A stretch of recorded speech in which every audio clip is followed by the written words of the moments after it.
Você sabia que antes da Covid-19 o mundo já tinha passado por uma gripe mortal?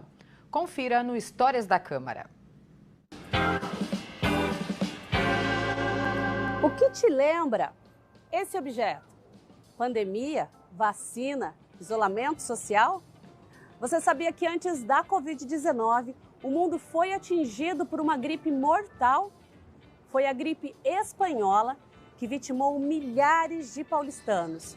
E você sabe quais foram as ações que a Câmara Municipal de São Paulo tomou, tanto na época da Covid-19 quanto na época da gripe espanhola?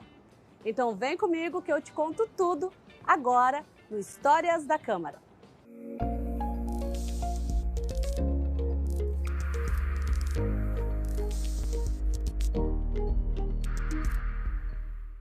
A gripe espanhola, provocada pelo H1N1, surgiu em 1918, atingiu 1/3 da população mundial da época e matou cerca de 50 milhões de pessoas em pouco mais de um ano. Para se ter uma ideia, a Primeira Guerra Mundial durou 4 anos e matou 8 milhões. O vírus entrou no Brasil pelos portos e se alastrou por todo o território nacional com muita rapidez. A gripe espanhola vitimou aproximadamente 5.500 paulistanos, o que equivale a 1% da população da época.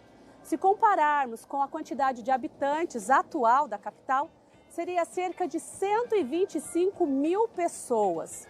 No entanto, em menos de 3 anos, a Covid-19 vitimou 45 mil pessoas. Esses dados mostram como foi muito mais letal a gripe espanhola na cidade de São Paulo.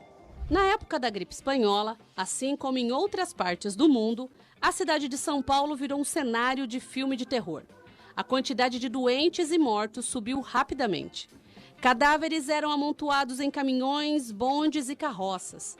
O isolamento social não chegou a ser decretado pelas autoridades. As pessoas já deixavam de circular pela cidade com medo da doença. Para tentar se proteger, a população, infelizmente, recorreu a fórmulas sem eficácia comprovada, como vermífugos, quinino, um tipo de cloroquina da época e até uma mistura de cachaça, limão e mel.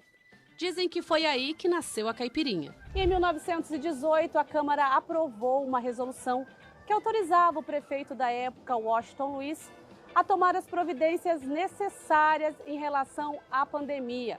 Depois disso, o Legislativo paulistano se ausentou das ações do combate à gripe espanhola e alguns vereadores até deixaram a cidade.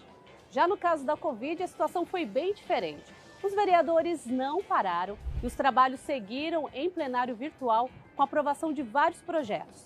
Entre eles, o repasse de verba para o Executivo de mais de 50 milhões de reais e medidas de proteção da saúde pública e assistência social. Viu só como é importante conhecer a história e aprender com o passado? Isso nos ajuda na compreensão e na construção como sociedade. Até o próximo Histórias da Câmara.